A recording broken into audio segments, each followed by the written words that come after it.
Bonjour tout le monde, bienvenue sur la chaîne Papa Joue, je suis Papa Marc-André et aujourd'hui je vous parle du jeu Spellbook.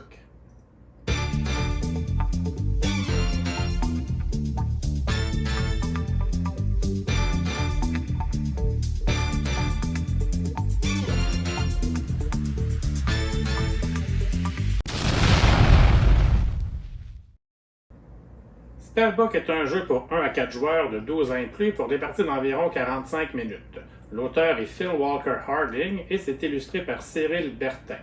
Et c'est un jeu qui est publié chez Space Cowboy. Donc, dans Spellbook, on va être des magiciens qui s'affrontent lors d'un grand rituel annuel pour devenir le sorcier le plus puissant. On va ramasser des matérias qui vont nous aider soit à apprendre des sorts de notre grimoire, à bien les maîtriser ou à nourrir notre familier.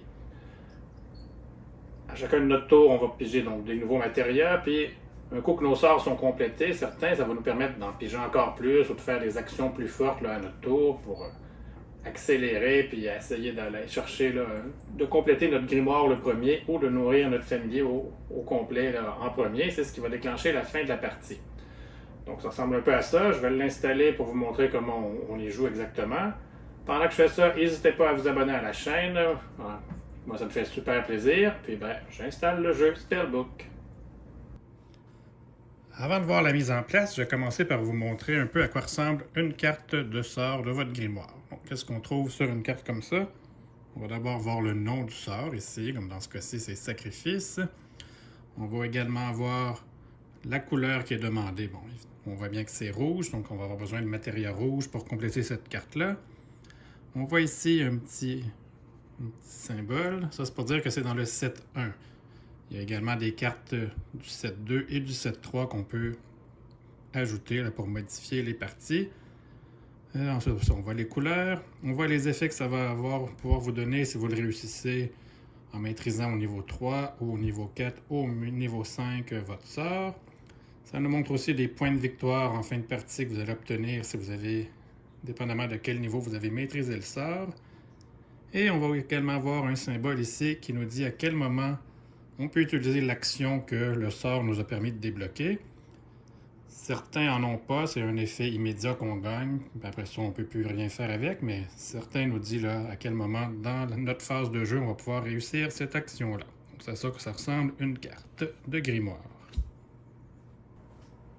On va aussi retrouver là 7 couleurs de matériel. Donc on a le rouge, comme ça, qui est pour le magma. On a le mauve qui lui représente poison. On a le vert pour les plantes. Le noir pour le charbon. Le blanc pour la vapeur. Le bleu pour mercure. Et le jaune pour l'or. Donc ça, c'est les 7 matériaux qu'on va avoir. Vous allez aussi trouver une rune sur chaque matériau. Donc, si je vous montre ici, là, on en a qui sont en forme triangulaire, circulaire ou carré. Donc on retrouve 15 matériaux de chaque couleur et chaque couleur a 5 matériaux avec chacune des 3 runes possibles. Donc ça, c'est les jetons matériaux.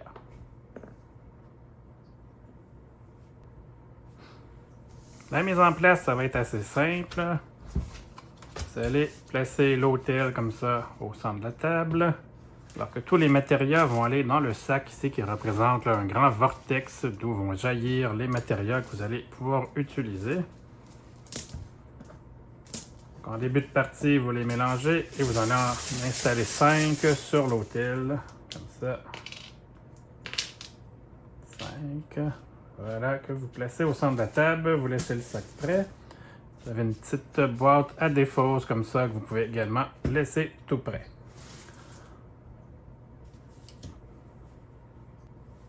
Chaque joueur va ensuite se choisir un des 4 familiers.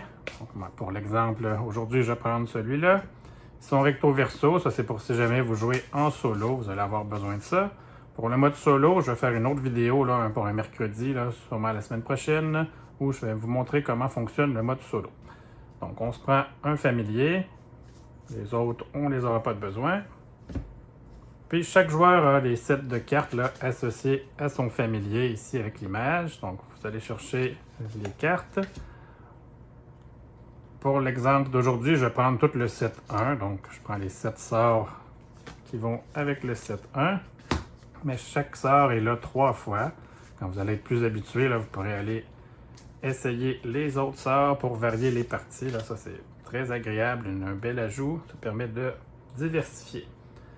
Donc ça va être au centre, notre familier ici. Et on va placer nos sorts comme ça à côté de notre familier. Et on a une petite tête de jeu qu'on peut installer ici qui nous explique les actions, principalement au départ, qu'on a le droit de faire. On détermine un premier joueur au hasard à qui on va remettre le petit jeton premier joueur. Puis ensuite, chaque joueur va se piocher 2 matérias dans le sac qu'il va venir placer dans sa réserve, ici comme ça. Chaque joueur va avoir le droit d'avoir dans sa réserve jusqu'à 9 matérias possibles. On ne pourra jamais à aucun moment de la partie dépasser ce chiffre-là de 9 dans notre réserve. Si un sort venait à nous faire en avoir plus, bien là, on ne pourrait pas le faire à ce moment-là. On doit toujours, à tout moment, en avoir au maximum 9 dans notre réserve. Le but du jeu, ça va être d'essayer de maîtriser nos sorts en obtenant les matériaux nécessaires, en les utilisant pour apprendre le sort. Et aussi en nourrissant notre familier ici. Le premier joueur qui va soit compléter tout son familier ou tous ses sorts de son grimoire va déclencher la fin de la partie. On va jouer jusqu'à temps que tous les joueurs aient joué au moins un nombre de tours égal. C'est pour ça qu'on détermine un premier joueur. Puis le joueur qui aura le plus de points va être déclaré vainqueur.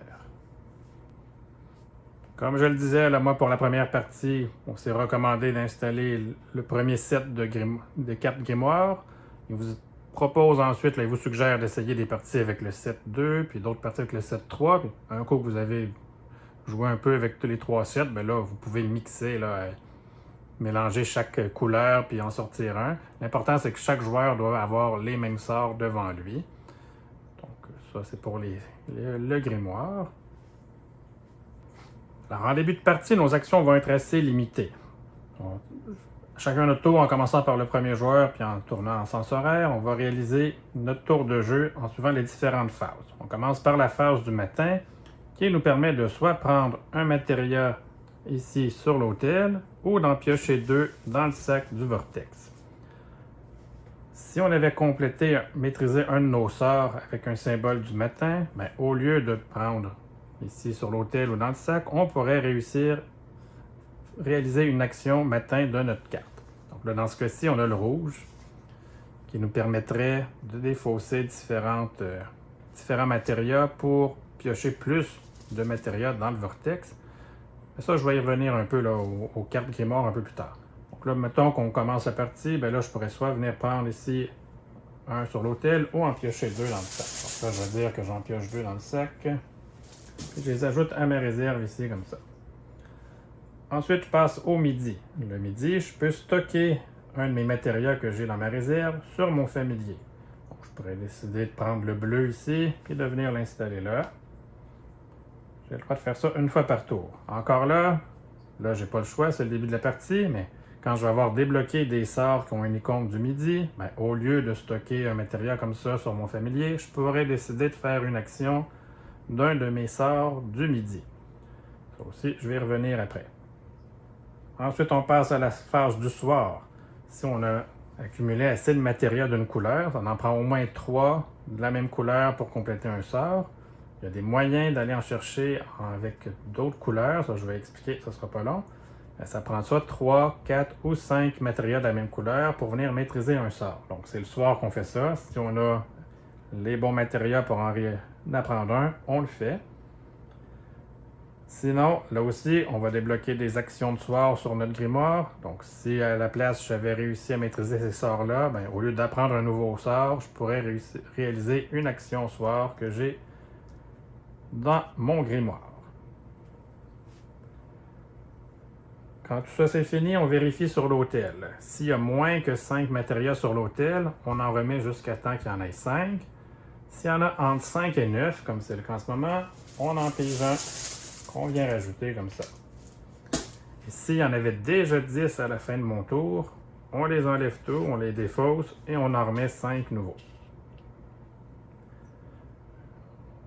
Après ça, on vérifie si on a 7 sorts de compléter ou si notre famille est remplie. Si oui, ça déclenche la fin de la partie. Sinon, ben, c'est au joueur suivant tout simplement. Et on continue là, comme ça, en sens horaire.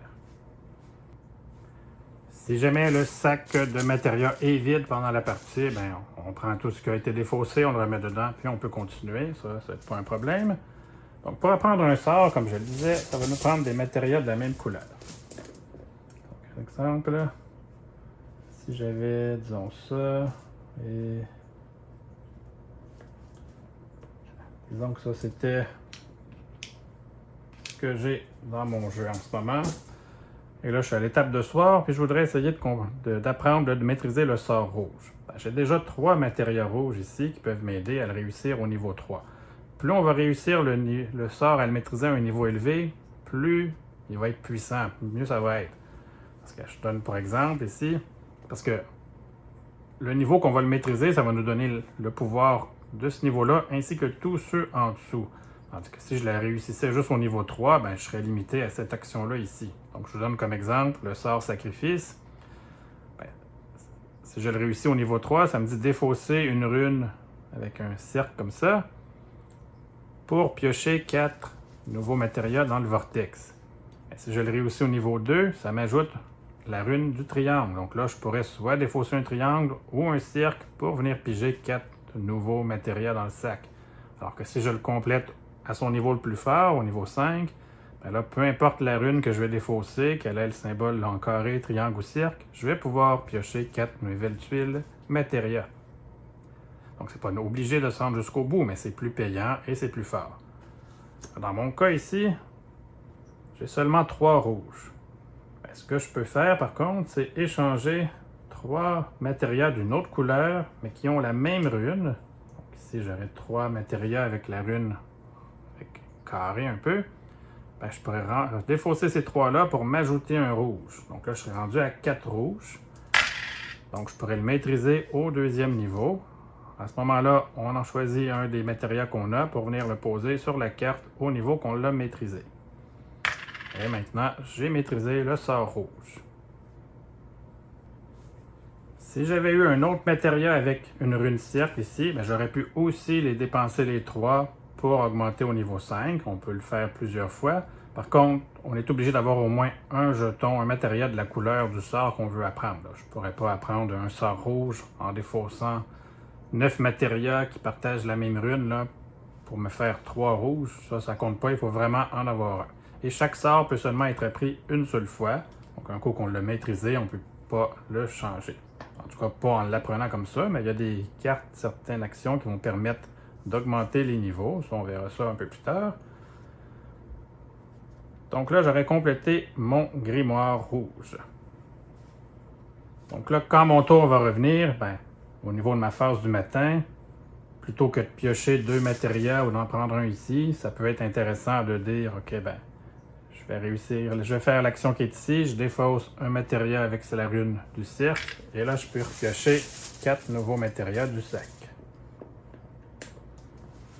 Donc, vous voyez que plus vous allez maîtriser des sorts, plus vos actions vont être fortes et intéressantes.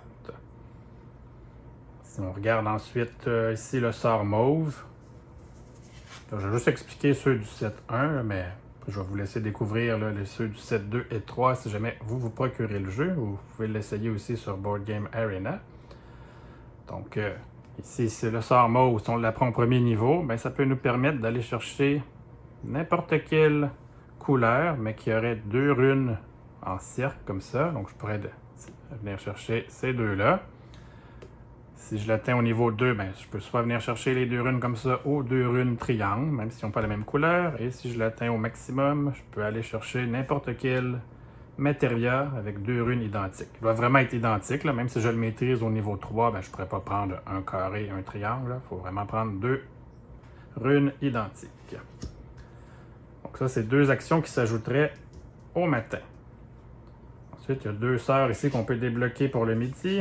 Le vert ici nous permet d'échanger un matériau de notre réserve avec un matériau qui se trouve sur l'autel. Donc, je pourrais mettre un jaune et prendre le blanc comme ça si je voulais. Si je la prends au niveau 2, ben là, je vais pouvoir échanger 2 pour 2. Et au niveau 3, 3 pour 3. Ça donne évidemment aussi les points de victoire qu'il ne faut pas oublier à la fin. Au niveau du sort noir ici, ben, ça c'est une autre belle façon de marquer des points, c'est de nourrir notre familier. Donc le sort noir, à l'étape du midi, au lieu de stocker un matériel, ben, lui il me permet d'en stocker 2 de la même couleur, ou 3 de la même couleur, ou 4 de la même couleur, si je l'ai maîtrisé à son plus fort niveau. Donc, ça permet de compléter ça encore plus rapidement, ou en tout cas de marquer plus de points. Ensuite, on a des cartes qui vont ajouter des pouvoirs au niveau du soir. Donc, lui ici, il me dit de défausser une rune cercle pour monter un autre sort d'un niveau. Donc là, je pourrais venir grimper lui à son niveau maximum. Au niveau 2, ben là, je peux défausser une rune cercle au triangle. Et au niveau 3, une rune, peu importe laquelle, va me permettre de monter un autre sort que lui d'un niveau. On fait ça le soir au lieu d'apprendre un nouveau sort. Ensuite, on a le bleu ici. La dernière action, on ne fait rien. Ça nous donne 4 points. Les premiers sorts que j'ai montrés, peu importe le matériel que vous auriez mis dessus, ça ne change rien. Par contre, il y a certains sorts qui, là, ça va être important que vous regardiez quelle rune vous mettez dessus. Parce que ici, la bleue va nous dire qu'on peut apprendre un sort avec une rune comme celle qu'on a mis là, comme Joker. Donc, ici, exemple, j'avais mis ça ici. J'avais réussi ce sort-là, ben, évidemment pas avec du rouge, avec un bleu. Bon, ici, avec un cercle. Puis là, je voudrais apprendre, sortir quelques matériaux. Là. Je voudrais apprendre le mauve, mais j'en ai juste 2 comme ça. Ben, je pourrais dépenser un matériel qui a une rune cercle. Donc celui-là, disons, comme Joker, ça me ferait 3 mauves. Et là, je pourrais l'atteindre au niveau 3. Si j'avais aussi 3 runes identiques, je pourrais les défausser pour monter au niveau 4. Donc ça nous donne une rune Joker. Et si on l'apprend au niveau 3, ben là, ça nous permet d'utiliser 2 runes comme ça, comme Joker. Donc c'est encore plus fort. Finalement, le sort jaune ici, lui, il n'y a pas de symbole parce que c'est un pouvoir instantané qu'on fait quand on le complète. Ça nous fait piocher 2, 3 ou 4 matériaux, en plus de donner bien des points de victoire. Donc, on continue à jouer comme ça. On met des matériaux sur notre familier. On complète nos sorts. Ça. Et dès qu'un joueur va avoir soit complété tout son familier ou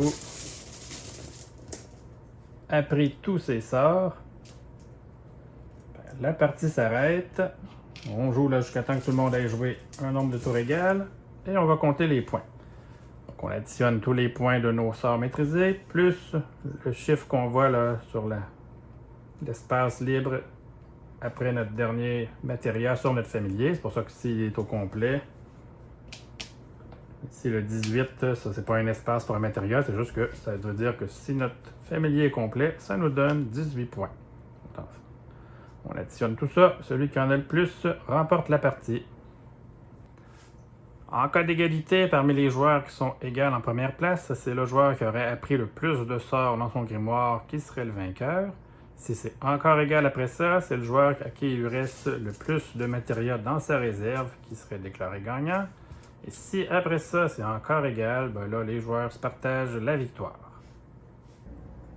Donc voilà, c'est comme ça qu'on joue au jeu Superbook. Un petit jeu léger, que moi j'aime bien. La thématique là, de sorcier, magicien, moi je l'avais essayé, ça m'attirait un peu parce que bon, mes 2 grands adorent Harry Potter et tout ce qui est magie, tout ça, ils aiment beaucoup ça, donc je me suis dit, tiens, ça peut être intéressant, puis oui, ils aiment ça, puis c'est le fun à jouer, les parties sont pas longues, là, surtout, mettons, à 2 joueurs, là, ça dure pas vraiment 45 minutes, c'est plus rapide que ça, donc nous, on aime bien ça. Moi, je donnerais une note de 7 sur 10, j'aime beaucoup aussi le fait qu'il y ait plusieurs sorts dans chaque couleur. Ça permet de varier les parties, varier les sorts qu'on va pouvoir faire. Ça, c'est super intéressant. Le matériel est très beau. Les jetons matériaux sont superbes. C'est le fun à manipuler.